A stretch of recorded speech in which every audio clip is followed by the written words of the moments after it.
Press వాళ్ళందరూ నా invitation అంగీకరించి ఇక్కడికి వచ్చినందుకు థ్యాంక్స్ అండి. నా ఉద్దేశం ఏంటంటే, ఈ ప్రెస్ మీట్ యొక్క ఉద్దేశం ఏంటంటే, మా ఇంటి ఆడపడుచులు, వైఎస్ కుటుంబ ఆడపడుచులు మా కుటుంబ గౌరవాన్ని రోడ్డు మీదకి వేస్తున్నారండి. నేను కూడా ఆ ఇంటి ఆడపడుచునే కాబట్టి I have to defend my family. నా ఫ్యామిలీని ఇంత అన్యాయంగా ఇట్లా మాట్లాడుతుంటే భరించలేకపోతున్నామండి. అందుకనే కొన్ని విషయాలు మీ ద్వారా వాళ్ళకి చెప్దామనే ఆలోచనతో నేను మీ ముందుకు వచ్చాను. ఇక్కడ నిన్న రాత్రి నేను ఒక వీడియో చూస్తూ ఉన్నాను, వీడియో క్లిప్పింగ్ ఫ్రమ్ పులివెందుల. అక్కడ మా షర్మిలమ్మ కొంగు పట్టుకొని ఓట్స్ అడుగుతుందండి. ఈ పాలిటిక్స్లో సెంటిమెంటు ఈ కొంగులు పట్టుకొని అడగడం వల్ల గెలవగలిగితే మరి లీడర్షిప్ క్వాలిటీ ఎక్కడుందండి? అక్కడ మాటకు ముందు వైఎస్ రాజశేఖర రెడ్డి కుమార్తెనో అంటుంది. రాజశేఖర రెడ్డి అన్న ఉంటే కన్నా ఇలాగ చేసేవాడా? ఒక లీడర్కు ఉండాల్సిన లక్షణాలు ఏమున్నాయండి? అనవసరంగా అవినాష్ని దినమంతా హత్య చేసినాడు అని చూసినారా వాళ్ళు హత్య చేసినట్లు? ఎవరు వాళ్ళకి ప్రూఫ్ చూపించారండి? ఎవరైతే హత్య చేశాడో వాడేమో బయట తిరుగుతున్నాడు. వాడు చెప్పిన మాటలు నమ్మి వీళ్ళు డిసైడ్ చేసేస్తారా? వాళ్ళేనా డిసైడ్ చేసేవాళ్ళు? మరి జడ్జిలు, కోర్టులు ఎందుకండి? ఆ చిన్న పిల్లోడు వీళ్ళకంటే 10 ఏళ్ళ చిన్నోడు.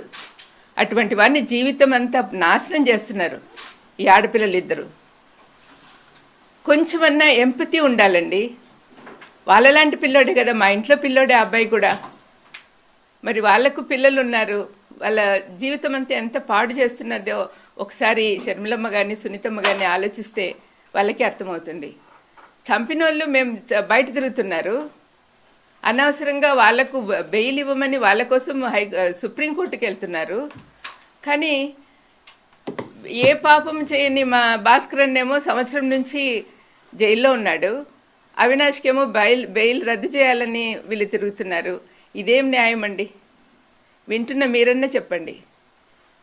మరి మా ఇంట్లో పాప ఇట్లా తయారైందంటే చాలా బాధగా ఉంది. జగనన్నను కూడా ఇంక్లూడ్ చేస్తూ ఉంది. సొంత అన్నయ్యను మామూలుగా శత్రువులందరూ ఒకటయ్యి మన మీద అటాక్కి వస్తే మనం ఏం చేస్తాము? ఇంట్లో వాళ్ళందరూ ఒకటవుతాం, మనలో ఉన్న విభేదాలన్నీ పక్కన పెట్టేసి. కానీ దీనికి ప్రకృతి సిద్ధంగా లేదండి. ఇక్కడ అన్నీ వ్యతిరేకంగానే ఉన్నాయి. అబద్ధాల జనకుడైన అపవాది కోరల్లో చిక్కుకోయినున్నారు ఈ అమ్మాయిలిద్దరూ. చాలా బాధాకరం అండి. రాత్రి నేను వీడియో చూస్తుంటే బీపీ సడన్గా రేజ్ అయిపోయింది. ఎంతమందికి అలా ఉన్నదో పరిస్థితి నాకు తెలియదు.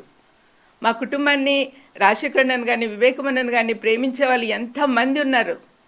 రాజశేఖరన్నను ఇప్పటికి కూడా కోట్లాది మంది మనసులో పెట్టుకొని ఆరాధిస్తున్నారు. నేను మీటింగ్స్కి వెళ్ళినప్పుడంతా ఎంత ప్రేమగా నన్ను ఆహ్వానిస్తారు. It's because of him only. మరి వివేకమన్నను చంపిన వాళ్ళు వివేకమన్న నాకు క్లోజ్ కాదా? ఒక చెల్లెల్ని నన్ను నెత్తిన పెట్టుకొని చూసుకునేవాడు. వాళ్ళిద్దరికి ఉన్న ప్రేమ కంటే నా ప్రేమ ఎక్కువ అండి. నేను గట్టిగా చెప్పగలను. వివేకమన్న అంటే నాకు చాలా ఇష్టం. మరి నాకు బాధగా ఉండదా? కానీ వాళ్ళు ఇవన్నీ రాజకీయంలో చేర్చి ఇంత అన్యాయంగా మాట్లాడుతుంటే ఏం చేయాలో తెలియని పరిస్థితిలో వాళ్ళ ఇంట్లో వాళ్ళందరూ ఏడుస్తున్నారండి. వీళ్ళిద్దరి పర్సనల్ అజెండాతో పర్సనల్గా వాళ్ళు ఎన్ని కక్షలు పెట్టుకున్నారు జగన్ మీద కానీ అవినాష్ మీద కానీ. దీనివల్ల ఏమవుతుంది? రాష్ట్రం అంతా అల్లకల్లోలం అయిపోతా ఉంది. పులివెందుల్లో రాజశేఖరన్న వివేకమన్న ఫ్యాక్షనిజం ఉండకూడదని చెప్పి మా నాన్న ఉన్నప్పటి నుంచే మొదలుపెట్టారు. ఫ్యాక్షనిజం ఉండకూడదని. నాన్నని చంపినప్పుడు కూడా ఏమీ యాక్షన్ తీసుకోవద్దని మా అమ్మ అందరినీ కోరింది. అట్లా కామ్గా జరిగిపోతూ ఉంది. ఇటువంటి సమయంలో రాత్రి ఆమె అక్కడ వెళ్ళినప్పుడు ఎంత అల్లకల్లోలం. వాళ్ళు కార్యకర్తలు వీళ్ళని కొట్టుకోవడము, రాళ్ళు వేసుకోవడం ఎన్ని న్యాయంగా ఉన్నాయండి? సమాధానంగా శాంతి సమాధానాలతో ఉన్న వాళ్ళని ఇట్లా అల్లరి పెట్టడం ఎంత మాత్రం సమంజసం? ఇవన్నీ కూడా అండి దయచేసి వాళ్ళు చూస్తే, అమ్మాయిలారా మేనత్తగా చెప్తున్నా, దయచేసి మీరు మారండి.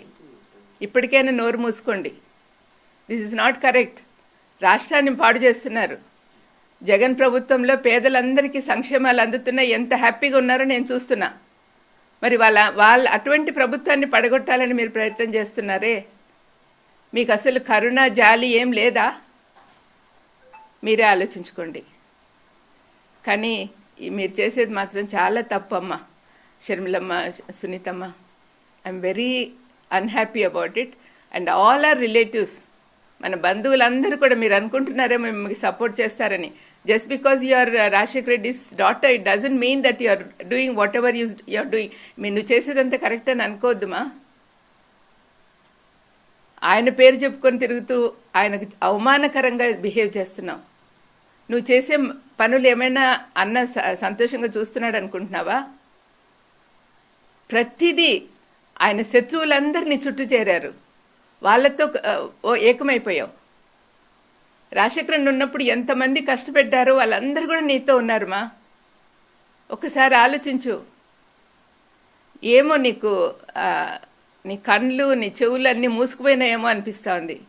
పులివెందుల్లో కడపలో జరుగుతున్న ఎంత డెవలప్మెంట్ నీకు కనపడడం లేదా? ఆనాడు రాజశేఖరన్ పనిచేస్తున్నప్పుడు రాష్ట్రమంతా తిరుగుతుంటే వివేకమన్న పులివెందుల్లో ఉండి చూసుకునేవాడు. మరి ఏదో తప్పు మార్గంలో వెళ్ళాడు, కాంగ్రెస్కు సపోర్ట్ చేస్తూ ఎనిమి అయిపోయినాడు. ఆ రోజు నుంచి తనకు జగన్కు ఒక సపోర్ట్ కావాలి కదా, అందుకని యవనస్తుడైన అవినాష్ని పెట్టుకున్నాడు. అవినాష్ ఏ లోటు లేకుండా గత 5 సంవత్సరాలు ఎంత పని చేసినాడో మీరు అందరూ చూసినారు. అవన్నీ ఎందుకు ఆలోచించటం లేదు మీరు? ఒక్కసారి ఆలోచించమ్మా దయచేసి. ఇద్దరు కూర్చొని మాట్లాడుకోండి, మీరు చేసే పనులు కరెక్ట్గా ఉన్నాయా లేదా, ప్రజలకి ఎంత హామ్ చేస్తున్నారో ఒక్కసారి ఆలోచించండి. మీకు అసలు ప్రజల మీద ప్రేమ ఉందా? మీ నాన్నకున్న ప్రేమలో కనీసం ఒక 100వ వంతన్న ఉందా మీకు? జగన్ ఈ మధ్య ఇప్పుడు చూపిస్తున్న ప్రేమలో మీకు ఏమైనా ఉందా? అసలు నిస్వార్థంగా పనిచేస్తున్నాడే ఆ బిడ్డను పాడు చేయాలని మీరు చూస్తున్నారు. మీరు ఎన్ని మాటలు అంటున్నా కూడా అవినాష్ ఒక్కసారి నోట్లో నుంచి మాట అనలేదు మీకు అగెయిన్స్ట్గా. పైపెచ్చు నాతో అంటున్నాడు, అక్కోళ్ళ కోసం నేను ప్రార్థన చేస్తున్నాను అత్త అని. మరి అటువంటి బిడ్డను మీరు ఇంతగా అన్యాయంగా సాధిస్తున్నారే, ఏం బాగుకుంటారండి? మీ చుట్టూ ఉన్న వాళ్ళందరూ కూడా మిమ్మల్ని నాశనం చేయడానికి ప్రయత్నం చేస్తున్నారు. ఆ ఊబిలోకి పోవద్దండి. శత్రువులందరూ ఏకమైనారు, జాగ్రత్త. మీరు నాశనం అయిపోతారు. మీరు మంచి మనసుతో మీ మనసు మార్చాలని దేవుణ్ణి కోరుకుంటూ ఉన్నాను. మీకోసమే ప్రార్థన చేస్తున్నా. జగన్కు భద్రత కావాలని, అవినాష్ను గురించి మీకు కోపం లేకుండా పోవాలని ప్రార్థన చేస్తున్నా. నా ప్రార్థన దేవుడు తప్పనిసరిగా ఆలకిస్తాడని నమ్ముతూ ఉన్నా. మీకు అసలు దైవ భయమే పోయింది మా. దేవుడు అంటే భయభక్తులతో పెంచారు మీ తల్లిదండ్రులు. ఇప్పుడెందుకు ఇలాగ తయారయ్యారు? ఆలోచించుకోండి. ఏ ఉద్దేశంతో ఈ రకమైనటువంటి వ్యాఖ్యలు ఇస్తున్నారు అనుకోవాలి? షర్మిల కానీ లేకపోతే సునీత గారు కానీ కోర్టుల చుట్టూ వెళ్ళడం, లేకపోతే అవినాష్ రెడ్డిని వైఎస్ జగన్మోహన్ రెడ్డి టార్గెట్ చేయడానికి ఏమైనా ఇంటెన్షనల్ ఎజెండా ఏమైనా ఉందా పర్సనల్గా? మాకైతే ఏం కనపడడం లేదండి. ఎందుకు అట్లా చేస్తుందో మాకు అర్థమే కావట్లేదు.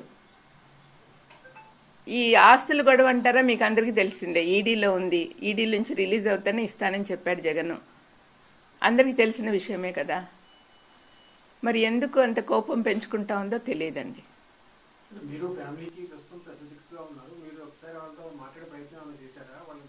నేను చేశానండి.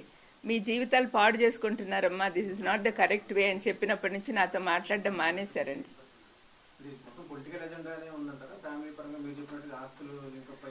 కాదండి, మీలాంటి వాళ్ళు ఎవరైనా బయట అడిగితే, మీలాంటి వాళ్ళని ఎవరైనా అడిగాను అనుకోండి, ఏం చెప్తారు?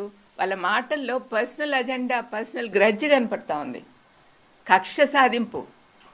ఇది మాలో ఎప్పుడు కనిపించలేదండి. మా ఫ్యామిలీలో ఎవరికి కూడా ఇట్లాంటి కక్ష సాధింపులు లేవు. మరి ఎందుకు ఆ పాపకు వచ్చిందో నాకు తెలియదండి.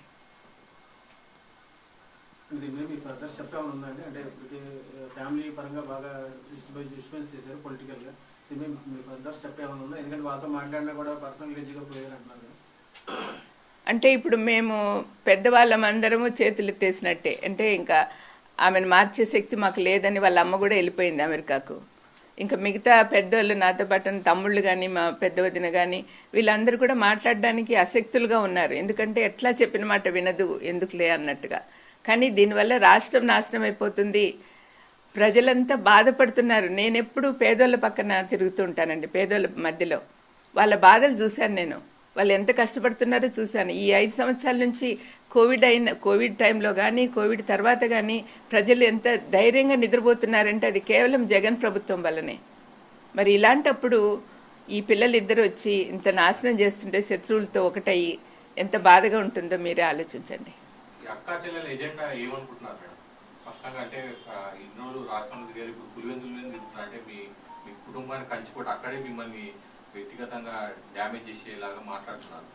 దాన్ని అజెండా ఏముందండి? వాళ్ళు శత్రువుల చేతుల్లో కీలుబొమ్మలు అయిపోయారు, అంతకంటే వేరే అజెండా లేదు.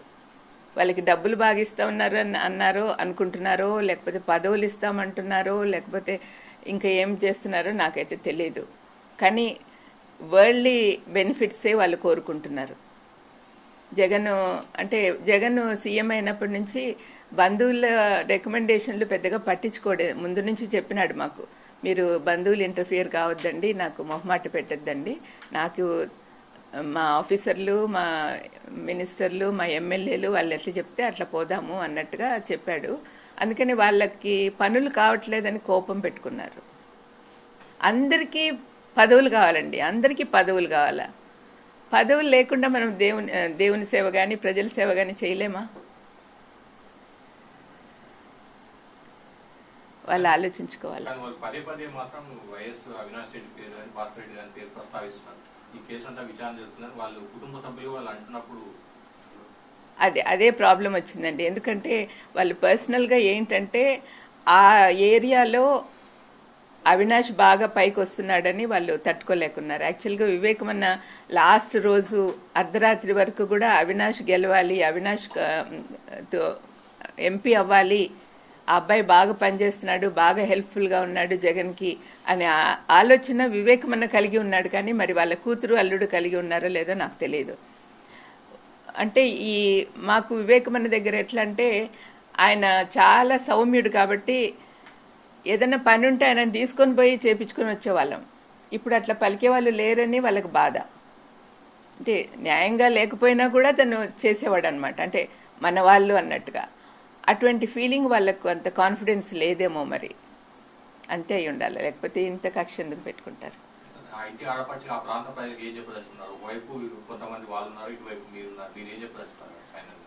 నా పర్సనల్ వ్యూ ఏంటంటే అండి, ప్రస్తుత ప్రభుత్వం కొనసాగాలి. వైఎస్ఆర్ కొడుకు ఒక పక్క, కూతురు ఒక పక్క ఉన్నారు. కూతురుకు వేసే ప్రతి ఓటు శత్రువులకు పోతుంది. వాళ్ళు ఎట్లాగూ ఎవరు సీఎం అవ్వరు. మరి సీఎం కావలసిన జగన్కి మీరు సపోర్ట్ చేస్తే తప్పనిసరిగా మన ప్రాంతమే కాకుండా రాష్ట్రం అంతా అభివృద్ధి పొందుతుంది. కాబట్టి మీరు జాగ్రత్తగా ఆలోచించండి, ఏది మంచో ఏది చెడో మీకే తెలుస్తుంది.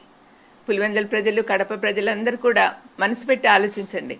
వీళ్ళు ఏదో సెంటిమెంట్ కోసం పోయి కొంగులు చాపి ఓట్లు అడిగినంత మాత్రాన మీరు కరిగిపోతారా? ఆ సెంటిమెంట్ మిమ్మల్ని రాష్ట్రం ఏలేదానికి సహాయం చేస్తుందా? దయచేసి మీరు ఆలోచించండి.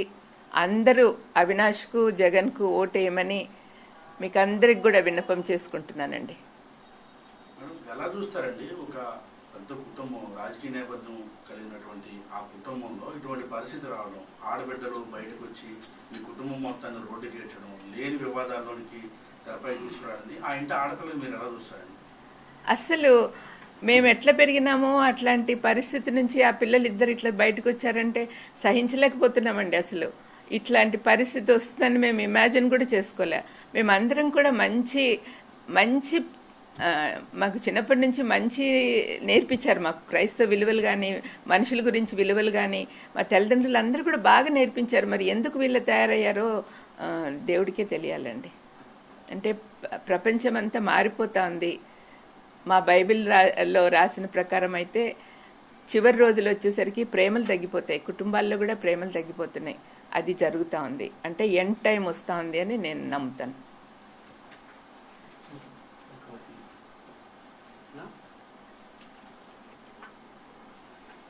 దయచేసి ప్రజలందరూ కూడా, ఆంధ్రప్రదేశ్ ప్రజలందరూ కూడా జగన్కు ఓటేయాలని, జగన్ పార్టీ తరపున నిలబడిన ప్రతి ఎమ్మెల్యేను, ఎంపీని గెలిపించాలని కోరుతూ ముగిస్తున్నాను.